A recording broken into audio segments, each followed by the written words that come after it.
Welcome back, everyone, to the Day with Trae. I'm your host, Trae Holiday. Joining me right now is Miss P. Danyale Thomas. Hi, how are you? I'm so glad we can make this happen. This is exciting for me because you do a lot of things, and I'm just happy that you have time in your busy schedule to join me today. Of course. Well, yeah, we're gonna be talking about some health and wealth, right? I mean, Yes. so you have really spent some time kind of diving into some specifics that people can know. Tell us a little bit about what folks should know and how you kind of got into this work. Well, your health is your wealth. That's my true focus. And for women 40 plus specifically, we come into a time in our lives when things start to really change. And we're not always well prepared for that.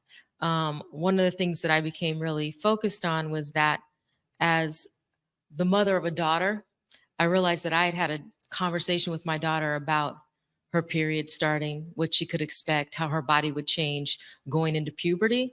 But I never started to talk to her about something that comes for every woman, that her period is going to stop. Right. And that a lot of times women come into that space in their lives not really knowing, because the women before us haven't really shared what their experiences were. And so a lot of ways we've been closed mouthed and we go into it blind. And so what I did was started to have these conversations publicly, to create a space where women could talk with each other about what they were going through. Did a lot of research and reading so that I can bring them quality information, and started doing little reviews of products that I had tried at the time. Well, this is really interesting for me because I'm over 40. And you're absolutely right. I think for me, there's always been this thing of like, okay, at some point I'm gonna start getting hot.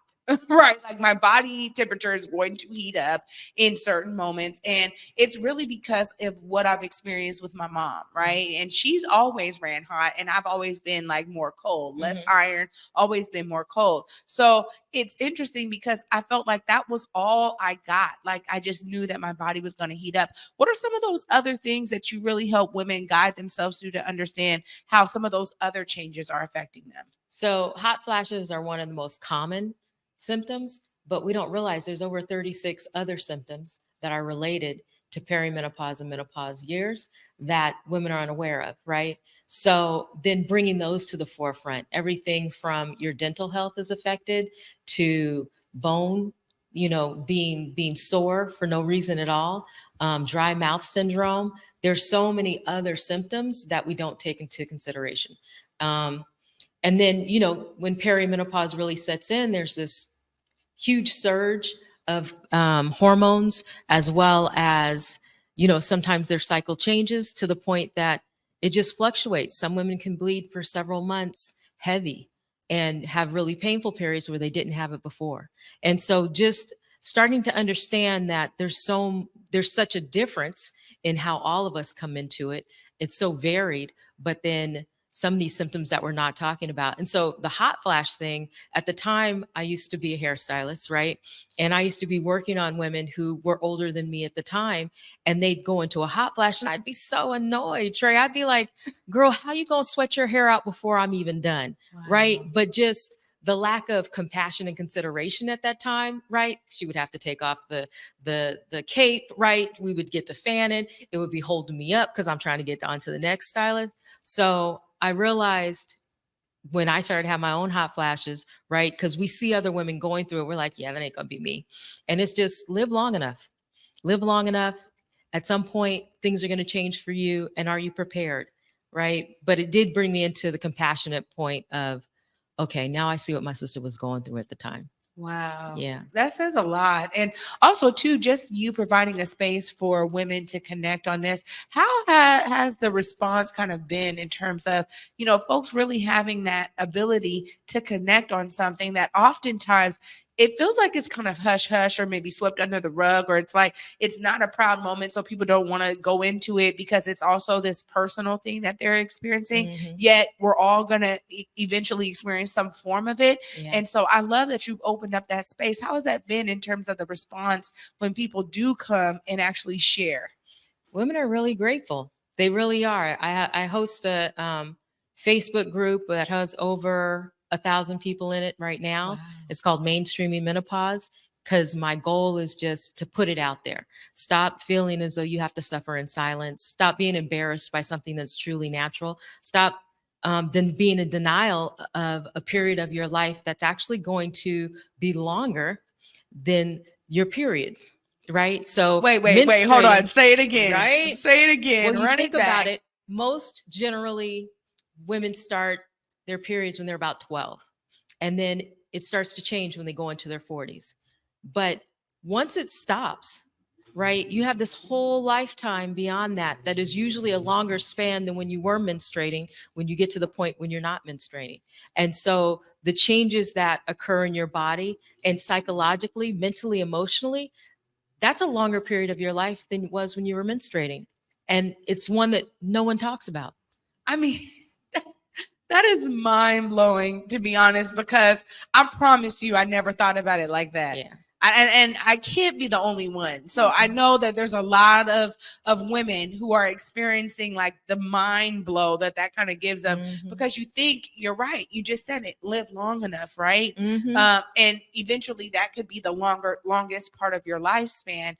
And so we do need to normalize it too. I think there's a normalization that happens when we have general discourse about a specific topic, especially when it's something that involves our natural bodies, right? Like we're all in these vessels, these bodies, right? We're going to experience certain things, and we need to be able to speak about it more openly and not think that it's a moment of shame. Because I feel like that's kind of maybe what's happened in my family, where it's like, oh, I can't even talk about this, right? Like I'm sweating in different places. My scent is changing. Is that also one of those like symptoms of it? Because I've heard that too. Yeah, that's part of it. There's so many things that you can attribute to the hormonal changes that happen during this time in a woman's life, that need to be looked at, right? So, like I said, there's over 36, and they're still coming up with more. And the more we challenge the medical community, the more we become more vocal, then there'll be more studies. Recently, the New York Times released a study around HRT, which is hormonal replacement therapy. Before, it was thought that it was the end all be all for this time in a woman's life. And now they're realizing that there are a lot of complications that occur once a woman has been on HRT for a significant amount of time, right? So as we start to press against what the normalizing of it is, what it really looks like for us as a community, as women, because Black women actually have more severe symptoms than other nationalities, right? So taking that in consideration, that there is a racial discrepancy in a lot of the studies that are done for Black women, because we choose not to be studied, right? We have a history of not having good relationships with the studies that are done. So we try not to participate, but then we're not getting the information that we need for us specifically. Yeah, so this is really like a whole loop. I mean, what you're explaining, because you're absolutely right. There's been, there's not been enough trust at all built between, really communities of the global majority, specifically Black folks and Black women, when we talk about medical studies, but also the ideas that it has been historically extractive, right? And so we also think about that too, because it hasn't really allowed for the voices of those who are going through the study to really be the center, which is so weird, because it's like, that's what you're coming to me for my lived experience. I'm going to tell you all of this, and you're going to pick and choose and piecemeal me and poke at me and prod me, and it's still not going to actually help my others out there who really, I'm only participating so that we could get that help, and it's not doing it. So I love that you also mentioned that too, and that you're doing a lot of this research. I mean, what was some of the biggest takeaways for you when you really started to dive into this and understand that this was a topic that wasn't being discussed? First off, too, I do love the name mainstreaming menopause. That's brilliant. Thank you. It really came from the realization of, so my own mother had a hysterectomy. So she was not able to have the conversations with me and my sister that she wanted to have, right? Because she didn't have symptoms of her own. She wasn't in that space. And I realized that I relied on my sister, who's 2 years older than me, for us to start to compare, okay, is this happening for you? Is this happening for you? And then for us to then try all the herbs, right? My sister is an herbalist in that sense. So she would send me things that she was trying, and it was super helpful. But as I started to progress, right, I realized that part of the shame and stigmatism was because we are so hush about it. So talking to our daughters about not only the fact that their period's going to end, right? The wealth part of it was we need to tell girls to invest, what to do with their money. So I started to combine them both. And so creating a space where women could speak openly and honestly with each other about what was going on for them personally and not feel so alone and share information, it just made it significant for me. And it made me want to dive even more and find more information to share with them. Yeah, I mean that's one of those things where it's like you're not only researching for to bring it out, but you're researching for you. So there's this personal connection constantly that ends up being a driving force and factor in you going deeper and deeper into the well, so to Yes. speak, which I think actually is where we get the best gems, right? Mhm. Because you could be doing this and kind of, like, oh, well, I'm, just trying to produce something for the audience now that Mhm. I've built on Facebook, Mhm. 1,000 folks are looking to connect, but ultimately you having your own personal connection to how am I going to share this with my daughter? How am I going to be able to make sure that I'm learning myself about what I'm going through? That really is a driving force and factor. When you think about some of the things that you're looking forward to as the group continues and as you continue to research and bring more information out and open up the space for folks to connect, what are some of those main things you're really looking forward to? I'm really looking forward to kind of publicly displaying new products that I'm finding and helping women with whatever my experience is with them and helping them to make choices for themselves. I'm looking forward to having other experts come in the group. I have a fitness expert who works in this sector specifically for her to come in and talk to us.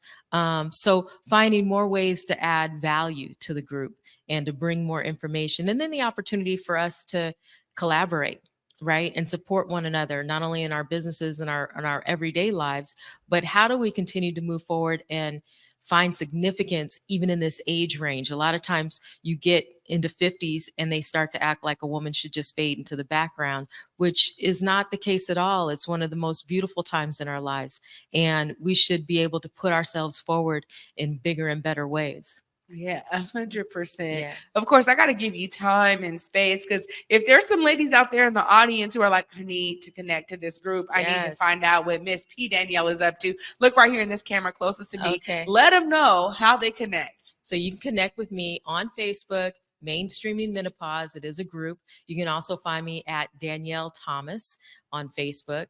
You can find me on Instagram at Mainstreaming Menopause and P. Danyale Thomas. Please reach out. Thank you so much for Yeah. making time. This has been so enlightening for me. I might have to join the group. Come through. Thank you. Yes. Oh my goodness, y'all. When I told you it was going to be magnificent, I meant it was going to be magnificent. I'm going to wrap all of this magnificence up